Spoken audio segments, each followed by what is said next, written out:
Chapter 20. Whoomph! The front door exploded inwards and a huge, rusty cannonball raced across the reception hall and wedged itself in the wall just above the painting of great-great-granddad Abraham. "Nobody move!" a voice shouted. I couldn't be exactly sure as my ears were ringing from the blast, but it sounded like the voice of a girl. It was coming from the front steps, but it was dark and there was so much smoke and dust that no one could see who it belonged to, or else. Nobody moved a muscle, even Prince Grogber. He quickly sprawled himself across the table, stunned into silence. I stared with wide eyes as the dust cloud rolled through the hole in the wall where the front door used to be. "What was that first mate plank?" a second voice in the smoke asked. It was high-pitched and scratchy like the hinges on the back garden gate. "I said," came the girl's voice. "Eh?" asked the scratchy voice. "Will you shut up?" the girl's voice snapped. "You're ruining my entrance, and while we're at it, I hadn't said fire yet." "What?" "I hadn't given the command." "What command?" "Fire!" The girl was clearly losing her temper. I could hear the sound of her stamping on the spot. "I hadn't said fire." "Oh," the scratchy voice said. "Fire!" There was an enormous whoomph, and a second rusty cannonball shot through the hole in the wall and demolished the cloakroom door. "Oh, forget it," the girl's voice shouted. There was the sound of footsteps and a silhouette suddenly appeared in the smoke.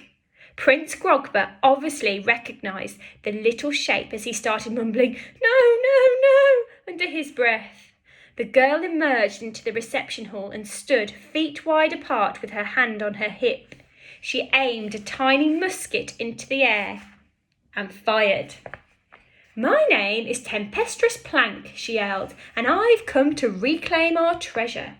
"I'm out of here," yelled one of Grogber's guards. He dropped his spear and ran out of the room. "Me too," blubbed another. "And me." "Ho, ho, ho!" the Molar sisters cooed together, clapping their hands with excitement. In a moment, most of the prince's guards had abandoned their posts. The remaining few lowered their weapons and watched in horror. "Ha!"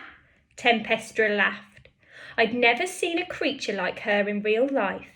She was obviously a goblin, but a completely different species to Prince Grogber and his barrow cronies. I'd read about her kind in some of Grandad Abraham's books. School goblins. Voyagers that sailed the deepest sewers and oceans and who never came ashore. Whatever Grogber had stolen, it must have been very valuable.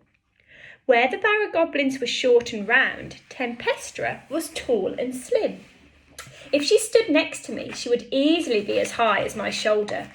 Her curly red hair was wedged under a tricorn hat, and she was wearing a long peacock blue coat with ruddy boots that laced all the way up to her knees. "Where's Grogbottom?" she said through gritted teeth. Everyone sitting on the floor pointed at Prince Grogber, who was tiptoeing his way towards the nearest exit.